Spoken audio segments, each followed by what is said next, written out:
Hot topic na naman ng mga online marites si Catherine Bernardo. Yan ay matapos ibalita ng showbiz insider na si OG Diaz na taken na ang aktres.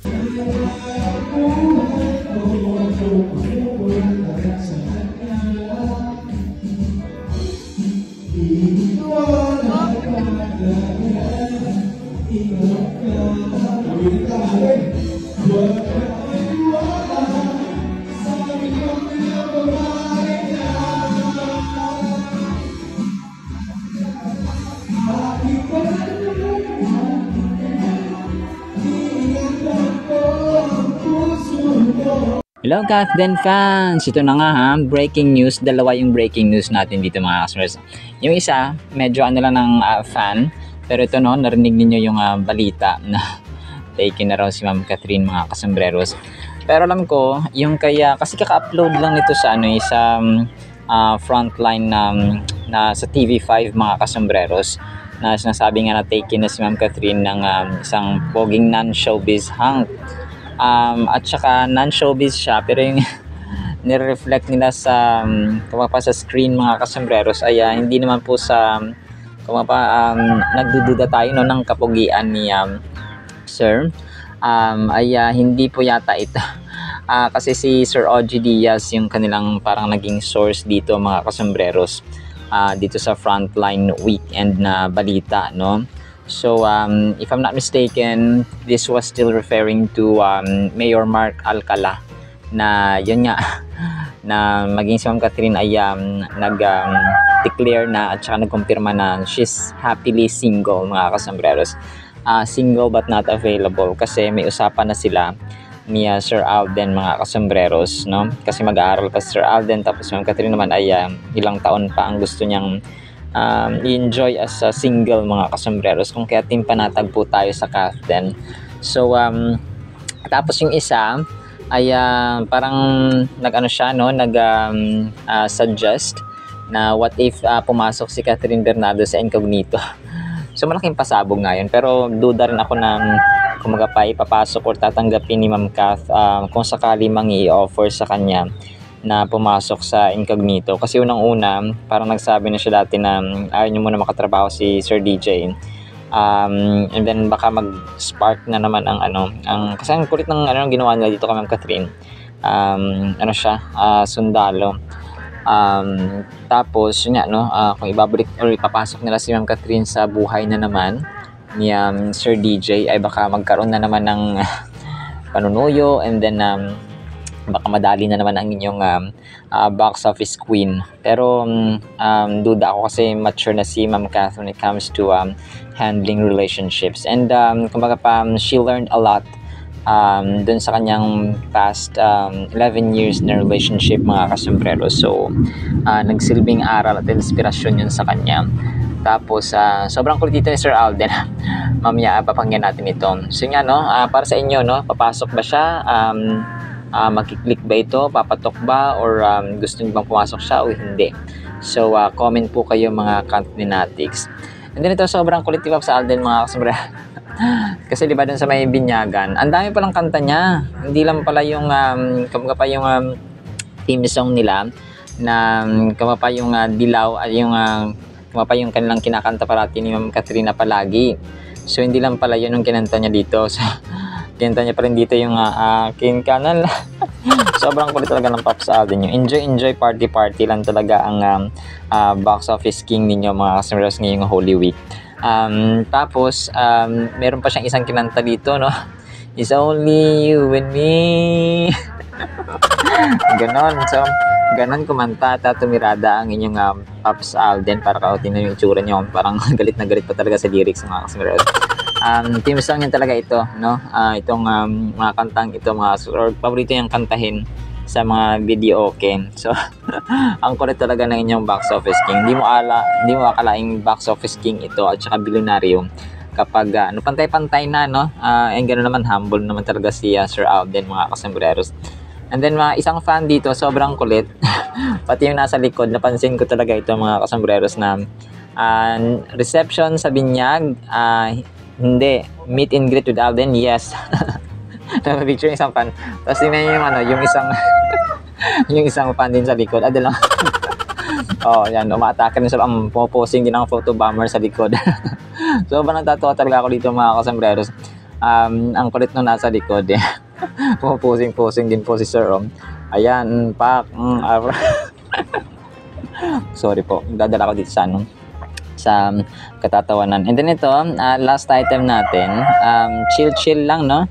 After mag-biking ni Sir Alden ay upo sila sa parang isang place na refreshment place doon para magpahinga. And then syempre, no, chill, cool lang mga kasambreros ang inyong box office king.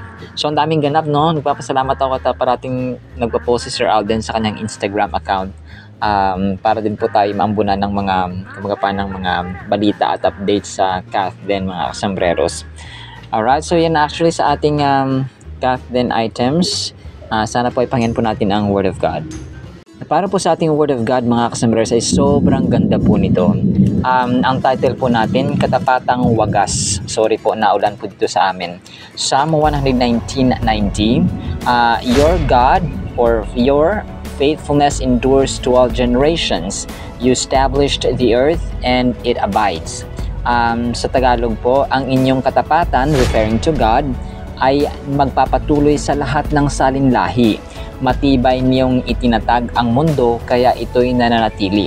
Okay, so ang Psalm 119 verse 90 mga kasambreros, kapag i-breakdown natin yung components or verses nito ay napaka-critical, no? Kasi nagre-resonate ito unang-una sa lahat, yung faithfulness talaga ng Panginoon, yung katapatan. Yung kaibahan po ng loyalty at saka faithfulness mga kasambreros ay ganito. Yung loyal ay andyan lang sa sayo, no, nanatili siya sa iyo kapag physically present, kapag andyan siya sa tabi mo, kapag malapit.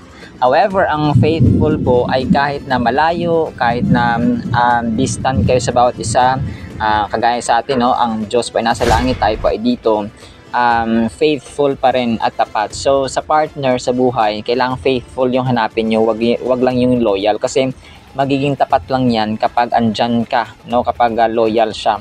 Kapag faithful naman, kahit wala ka, alam mong may integrity siya at may honesty at mapagkakatiwalaan na hindi siya magloloko because he is faithful or she is faithful mga kasambreros. And sabi nga dito, sorry, lakas ng hangin.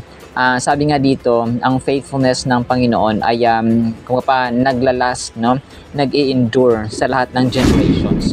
So imagine niyo ilang generations na from Adam and Eve down to our generation ngayon, no? So mapalibo-libo ng generation siguro mga kasambreros. However, ang Diyos natin ay buhay pa rin. So your faithfulness endures to all generations, stands out prominently.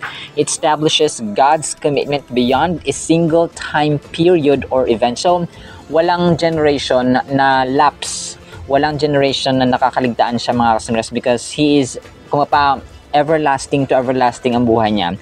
He is forever and He has the records and Diyos siya kasi na mahirap i-explain mga kasambreros, pero present siya sa lahat ng generations, kahit yung mga ninuno pa natin na maninuto sa time nila Magellan, sa time nila Abraham, Isaac, Jacob, sa time ng mga Spanish conquistadores, no, Spanish conquerors dito sa atin, Japanese, American Revolution dito sa atin. So parang World War I, World War II.